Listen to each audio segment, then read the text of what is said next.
So Shumaila. Hi, Shumaila. Thank you for your email. Would you read it? Yes. Hi, Katie. I cannot thank you enough for sharing your wisdom from loving what is with me, a 40-year-old mom who finally removed the painful thoughts haunting me my whole life, going as far back as 30 years. My question is, how do I forgive myself? Using your method, inquiry, 4 questions, and turnaround, I have detached myself from so many negative thoughts and forgiven people for any wrongdoing. But when I judge myself with the truth, like I want to forgive myself for my mistakes, I want to not be so hard on myself, or I wish I could love everyone in my life effortlessly, or I wish I had more self-confidence, and the list goes on and on. How do I find this peace in myself? I just don't know. Please share your heart about this. I am stuck. So you say, I want to forgive myself for my mistakes. Yes. So let's look at that one. So when I hear that, if I have the thought, I want to forgive myself for my mistakes, so I go back to a situation where I made this horrible mistake. Maybe I hurt someone. Yes. And maybe they cut me out of their life. Right. And there's nothing I can do to make it right. Maybe they're not speaking to me. Right. And so I go back to that moment in time where I made the mistake, where I did what I did and said what I said. And then I begin to fill in a Judge Your Neighbor worksheet. I find one situation where I was hard on myself, or recall a situation where I was not effortlessly loving someone. Because you say, I wish I could love everyone in my life effortlessly. So I find a moment in time where I wasn't loving someone. Okay. Or I was trying to, and so much effort, and I couldn't. And then you say, I wish I had more self-confidence. I'd go to a situation in time where I had no confidence. I was so uncomfortable. I didn't want to be there. It was horrible. So I go to that situation. But whatever situation I find, then that's my Judge Your Neighbor worksheet. I locate one mistake. I find one situation, let's say where I was hard on myself, or I recall a situation where I was not effortlessly loving, etc. And I begin to fill in the worksheet. So what comes to your mind? Because I was watching you, and you're so beautifully transparent in just witnessing your lovely face, but I have no idea what was going on. What situation came to your mind? Well, some people that I've hurt are no longer alive. Yeah. So that wouldn't stop me, and it didn't stop me. So I go back to that situation, and as I recall it, there they are, alive in my head. For example, if I hurt my grandmother, I go back into that situation and I identify what I was thinking and believing in that situation, and that's my worksheet. Okay. You understand? I felt, yes, it's making more sense.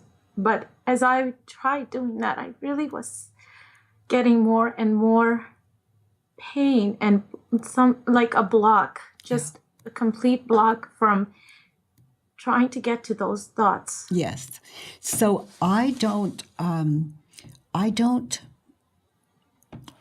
the reason I don't have difficulty is, let's say, with my grandmother, I can't think of one with her. Oh, I know. It's like with my aunt years ago, and she's dead. I was just a little girl, and it was her wedding day. And my mother, her sister, and all of us were in the room as she was getting ready, and I thought she just looked beautiful. And I heard one of the ladies say that her breasts were too small. Oh. And I was just a little girl. And everyone was saying how beautiful she looked, how beautiful. And my aunt was in the mirror, just so beautiful to my mind. And she said,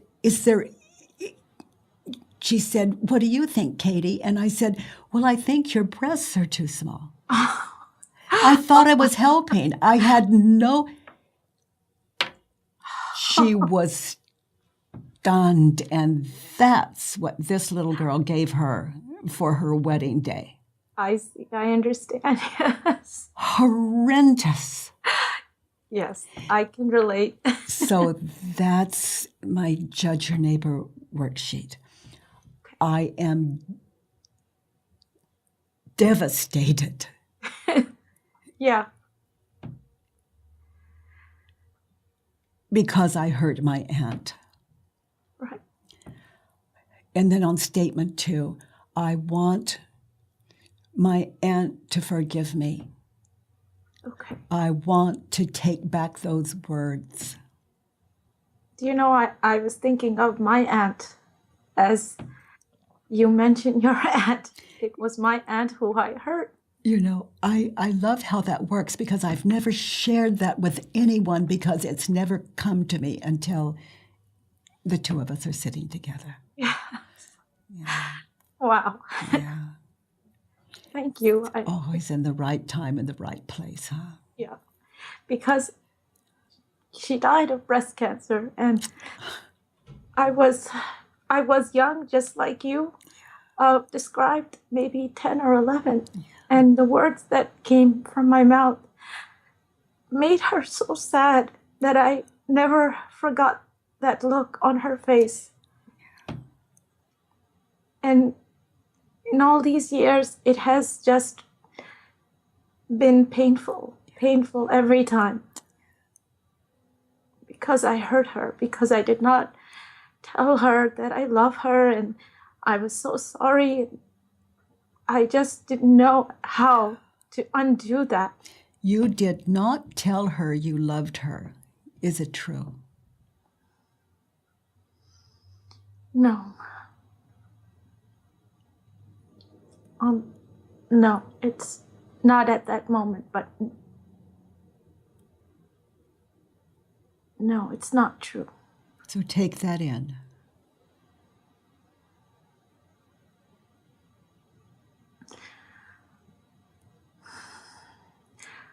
I know she felt love from me.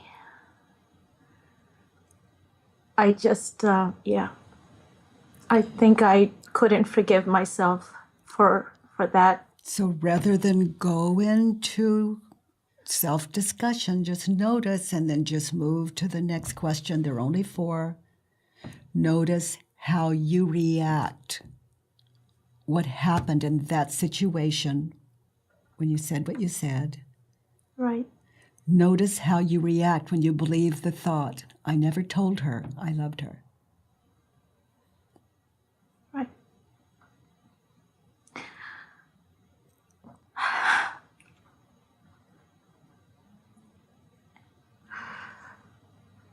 It's it makes me feel so guilty when I believe that thought. And I think it undermines everything else that we shared that was good. Yes. The ego loves that. It's how it stays identified and how it holds that grip. Yeah. It's fighting for its survival. Now notice in that situation, that same situation, who would you be without the thought, I never told her I love her?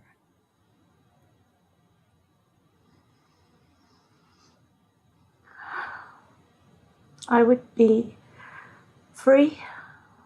I would be happy. I would be content.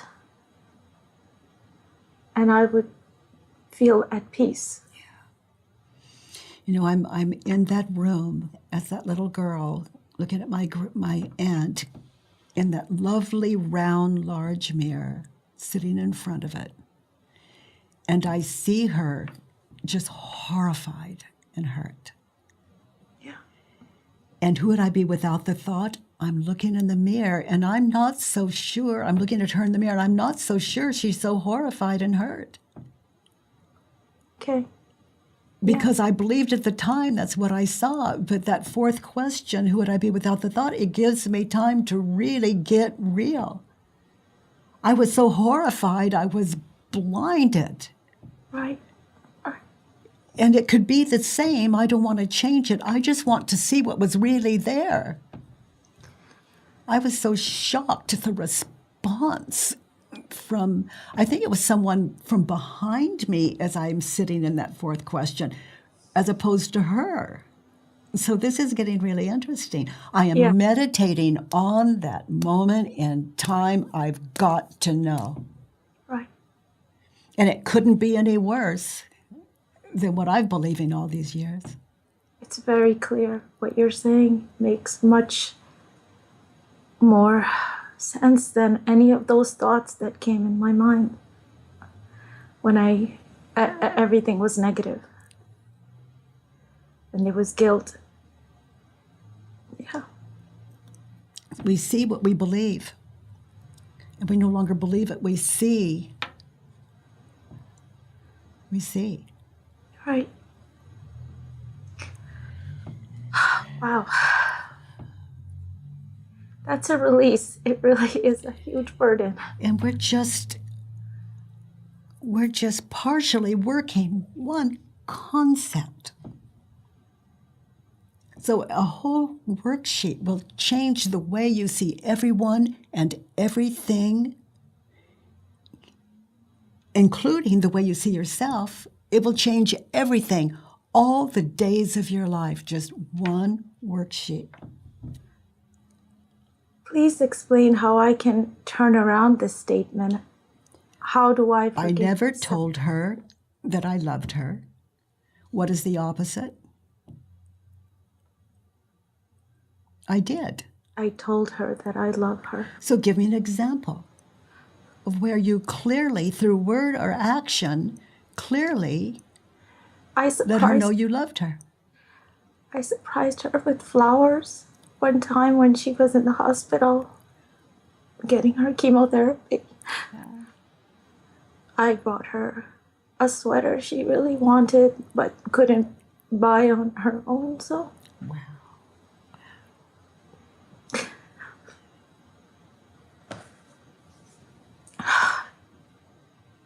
I didn't think of those things. No. The ego won't allow it. To hold its identity, it has to hold on to those illusions that are absolutely real to us, that would keep us hooked to our deathbed and guilty. Wow. The only way out, I know, is to question and listen to those answers from within as they show us a whole different world that we have no access to when we're believing this one narrow little thought. Yeah. And so your job is to continue to experience that turnaround in all the ways you did tell her you loved her, with a smile, with a phone call, to be aware and open to that. I almost didn't think I had those memories anymore of the good things. Yeah, the ego loves that too. It's got to try every trick in the book to keep that identity of I'm the unloving niece. I will forgive myself. So in the case with my aunt, I'm looking at it and it's almost as though there's nothing to forgive. Oh. But right. I've got to continue to just sit there and see if this little 4-year-old girl really was that devastating, my remark. You were just a child. I was just a child. Right. That's I could have been younger than 4, but it was. Yeah. Yeah, that's how it stays. And I have to really look, did she I'm just really looking at it. I've got to make sure that there wasn't just a lot of laughter in the room and celebration of, Right. I've got to be there now and get this straight. And those questions deliver me. They give me everything. And the ego would say, don't go there. It's Yes. going to be worse. Very strongly. But that's Very okay. I'm going to go there because it couldn't be worse. I feel defeated when it happens that way, where my ego feels that it is in control of me, and I'm intimidated. So I didn't tell my aunt. I never told my aunt I loved her. Turn it around to yourself. I never told myself that I left her. Oh. No, I didn't. That's true. That's very true. Wow.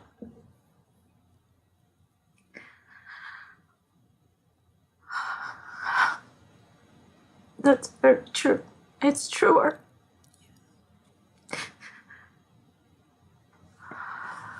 So let that be your job.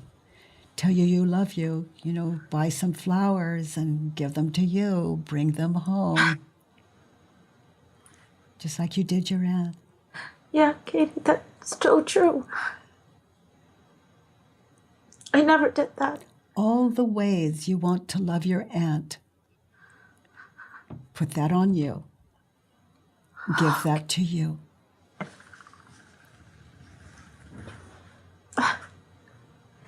Thank you. You're welcome. And I suggest that you do an entire worksheet with one of these amazing certified facilitators on thework.com and get this beautiful work done, honey, inside of you and set yourself free. Thank you. Thank you for our time together. Yes. Bye-bye. Bye-bye.